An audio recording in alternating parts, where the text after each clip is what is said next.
यो हो विद्यालय। रसुवाको, नुवाकोटको, सिन्धुलीको, बैतडीको, दार्चुलाको कुना कुनामा यस्ता आलिशान विद्यालयहरूको संख्या हजारौं छन्।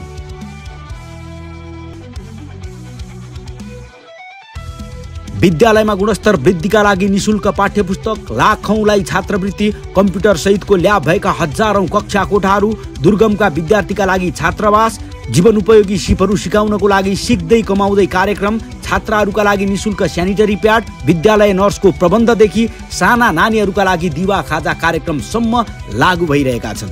2007 सालसम्म जम्मा 203 वटा प्राथमिक विद्यालय, 22 वटा माध्यमिक विद्यालय र एउटा क्याम्पस गरी 226 वटा शिक्षण संस्थाहरू थिए। त्यसको 40 वर्षपछि अर्थात् 2047 सालमा 17,842 वटा प्रावि, 3,964 वटा निमावि, 1,950 वटा मावि र 149 क्याम्पस गरी जम्मा 23,905 वटा शैक्षिक संस्थाहरू थिए।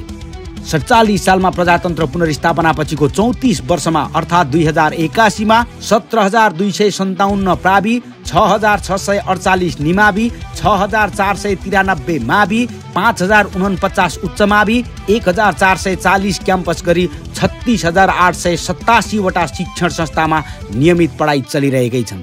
र यो पछिल्लो 34 वर्षमा थपिए 24 वटा मेडिकल कलेज, 25 वटा इन्जिनियरिङ क्याम्पस, 7 वटा स्वास्थ्य विज्ञान प्रतिष्ठान र कृषि, आयुर्वेद, प्राविधिक, विज्ञान प्रविधि लगायतका विभिन्न 16 वटा विश्वविद्यालयहरू। शिक्षा विकासका अरू पनि थुप्रै आयामहरू छन्, यहाँ अटाउन सकिएन। र यसरी पछिल्लो समय उच्च शिक्षा र प्राविधिक क्षेत्रले ठूलो फड्को मार्यो। पानी जिन्दगानी।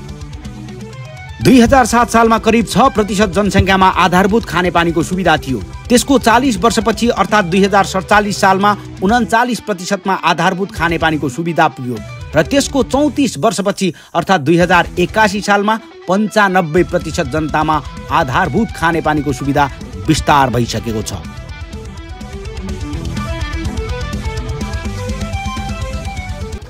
अब कुरा गरौँ विद्युतको। नेपालमा सियो पनि बन्दैन भनेर हल्ला चलाउनेहरू हेर्नुहोस्, नेपालीकै डिजाइन, नेपालीकै लगानी र नेपालीकै मेहनतमा बनेको 456 मेगावाट जलविद्युत क्षमताको माथिल्लो तामाकोशी हाइड्रो पावर। र सँगै हेरौँ विद्युतको इतिहास पनि। 2007 साल अघिसम्म 1 मेगावाट भन्दा पनि कम विद्युत उत्पादन हुन्थ्यो र प्रयोगकर्ता थिए 1% भन्दा पनि कम। त्यसको 40 वर्षपछि अर्थात् 2047 सालमा कुल उत्पादन 227 मेगावाट पुग्यो अनि प्रयोग गर्नेहरूको संख्या 8.8%। र त्यसको 34 वर्षपछि अर्थात् 2081 सालमा आइपुग्दा कुल उत्पादन 2877 मेगावाट र प्रयोग गर्नेको संख्या 98% भन्दा बढी पुगेको छ। नेपालमा स्वास्थ्य सेवा विस्तारको इतिहास यस्तो छ। 2007 साल अघिसम्म अस्पताल, बेड, डाक्टर, टेक्नोलोजी र टेक्निसियन बिरानो थियो जनताको लागि। जम्मा 2 वटा अस्पताल र केही बेडहरू। त्यसको 40 वर्षपछि अर्थात् 2047 सालमा कुल अस्पतालको संख्या 111, कुल बेडको संख्या 4,768, स्वास्थ्य केन्द्रको संख्या 816 र मेडिकल कलेज एउटा मात्र।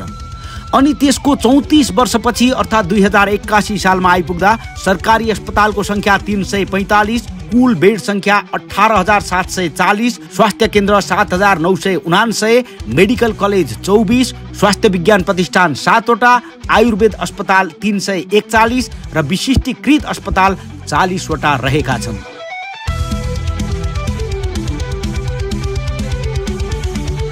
दुई 2007 सालमा नेपालीको औसत आयु थियो जम्मा 38 वर्ष। त्यसको 40 वर्षपछि 2047 सालमा नेपालीको औसत आयु 54 वर्ष अनि त्यसको 34 वर्षपछि 2081 सालमा नेपालीको औसत आयु 71 वर्ष कटेको छ। शिशु मृत्युदर 2007 सालमा प्रति हजारमा 200 भन्दा बढी, 47 सालमा प्रति हजारमा 102 र 2081 सालमा प्रति हजारमा 33 अर्थात् 3.3% झरेको छ। 2007 सालमा सिँचाइको सुविधा भएको क्षेत्रफल लगभग 7,000 हेक्टर मात्र थियो। त्यसको 40 वर्षपछि अर्थात् 2047 सालमा सिँचाइको सुविधा भएको क्षेत्रफल 6 लाख हेक्टर पुग्यो अनि त्यसको 34 वर्षपछि 2081 सालमा सिँचाइको सुविधा भएको क्षेत्रफल 15,50,000 हेक्टर पुगेको छ।